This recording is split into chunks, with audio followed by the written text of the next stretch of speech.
5:38. Santa Claus with that big old red coat's going to be the only person outside on Christmas Eve if it's going to be that cold. Exactly. I'm sure, Santa has his official forecasters. I think Alex is a part of that crew. Alex is trying to make sure that the forecast is perfect for Santa. Exactly. I feel like the North Pole. And it's going to be cold here, but it's going to be even colder, like the further north we are. In fact, we were talking about the holiday travel, check your car. I was in Kentucky this past weekend. All 4 of my tires were low because of the temperature difference between here and Kentucky. I could only imagine. So, just something, a great reminder to keep in mind as we head into the holiday travel season. Here's a live look across downtown this morning. We do have temperatures in the 50s and 40s, 50 itself here in Macon with some overcast skies. You guessed it, they're still hanging around. 48 in Milledgeville, 49 in Gordon, 46 in Sandersville, 45 in Monticello. Right now, we have been talking about fog for several mornings this week, but this morning, not so much. We got perfect visibility everywhere across the area. So we'll take that. I think we've seen enough in the way of cloud cover and enough in the way of fog.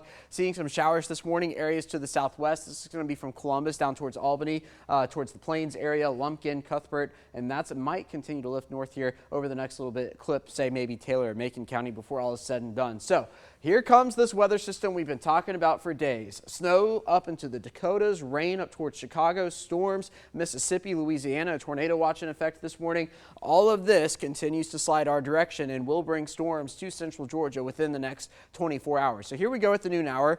Overcast skies across central Georgia, temperatures mid-50s, warming up only a few degrees from where we are right now. A few showers out there as well. And once we get into the afternoon, maybe a few breaks in the clouds, but for the most part, everybody's going to see overcast skies today.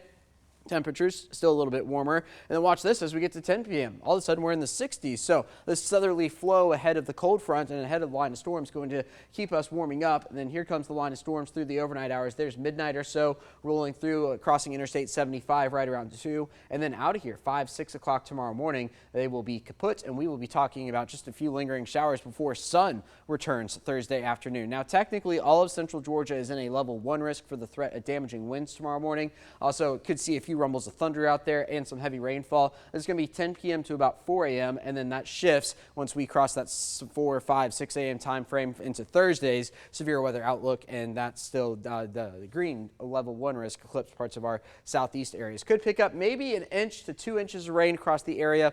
I'm not all that concerned about any flooding out there or anything, and that would be abnormal. We could use the rainfall, so I think it's going to be welcome news. Out the door today, though, 50 is the name of the game. 50 itself by about 10 a.m. into the mid-50s later on this afternoon until we get into the 60s later on this evening. Overcast once again. Sunrise will come your way about 7:29. Then for tonight, again into the 60s, warming ahead of this cold front as the line of storms comes through, crossing Interstate 75 right about the 2 a.m. hour. Sunset is at 5:30 later on tonight. Once we get the storms through here, this icon's a little misleading. We will be sunny for Thursday and then for Friday. The temperature's going to cool down and continue to be cold into the weekend. A high of only 50 on Saturday, a high of 49 for the first day of Hanukkah there on Sunday, and then into next week, that 20% chance of rain on Tuesday, that's going to be our next weather system. That's going to turn us even colder by the time we get to Christmas.